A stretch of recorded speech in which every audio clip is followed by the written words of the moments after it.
Secretary Austin.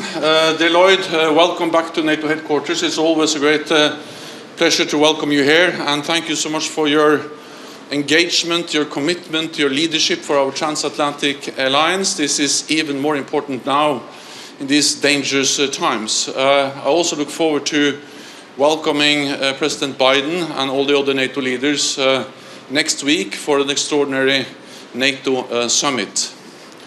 At our extraordinary defense minister meeting today, we will of course address the brutal invasion of Ukraine by Russia.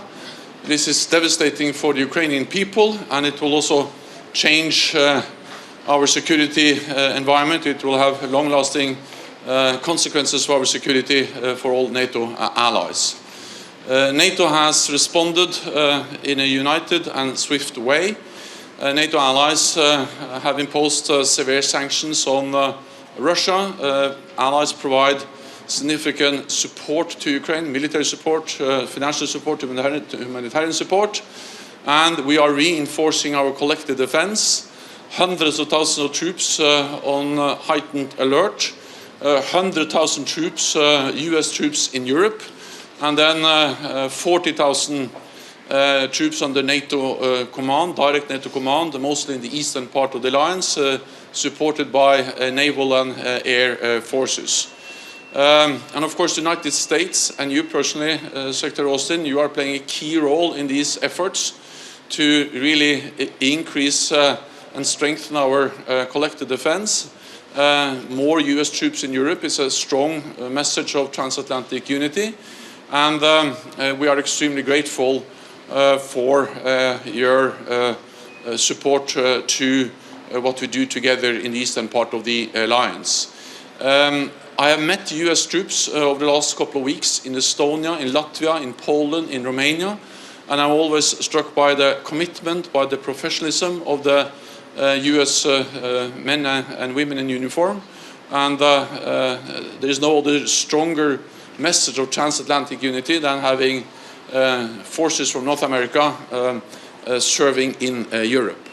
At the meeting today, we will also not only address the immediate consequences of Russia's invasion of Ukraine, but we will also address the more long-term consequences, the long-term adaptation of our alliance, how to further strengthen our deterrence and defense, and to remove any room for miscalculation or misunderstanding in Moscow about our readiness to protect and defend all allies. NATO has the responsibility to ensure that this crisis do not escalate beyond Ukraine, and that's also the reason why we have increased the presence in the eastern part of the alliance. So once again, Secretary Austin, welcome. It's always an honor to have you here, and I look forward to the meeting with all the other ministers starting soon. Please. Mr. Secretary General, it's great to be back in Brussels, and let me thank you up front for your continued steady leadership. Especially, I mean, we value that leadership, especially at a time like this. And I think based upon that leadership, we've been able to make some very quick decisions that were very well thought out and act upon those decisions very quickly. So I think our presence here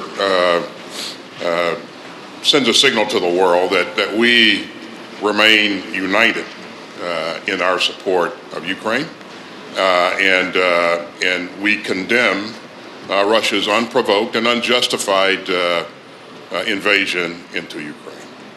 And so Ukraine has a legitimate and sovereign government, and certainly we support their ability to defend themselves, and we'll continue to support them going forward.